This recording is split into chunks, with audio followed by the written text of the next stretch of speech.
الريل استيت مثلا. بيت الريل استيت فيها اناليسيز على العملاء. كم كول عملنا، كل سنه تيم السيلز نفسه بيعمل مكالمات، كم كول عملت كونفرجن، كم ديل من الناس دي اتقفل، طب مين الديل بتاعه وقف، طب الكولكشنز في شركات بتعمل كولكشن بتجمع الاقساط بتاعت الوحدات من الناس ان مش كله بيدفع كاش، كل ده داتا يعني ما فيش، كل دي داتا.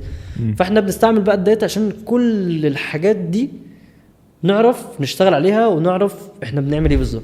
حد يقول احمد المقاولات بيعمل ما هو مهندس وعامل بيشتغل، يقول لك لا، في بروجكت مانجمنت، في بروجكت المفروض يتسلم في ميعاد، البروجكت ده خلص منه قد ايه، الموردين اللي بيجيبوا لنا الايتمز بتاعتنا احنا بيجيبوا لنا باسعار عامله ازاي، الدليفري استيميتد تايم بياخد قد ايه وقت عشان يجيب لي الاوردر، فعشان بالتالي ما تاخرش في التسليم، لان التاخير في التسليم بيبقى عليه شروط جزائيه.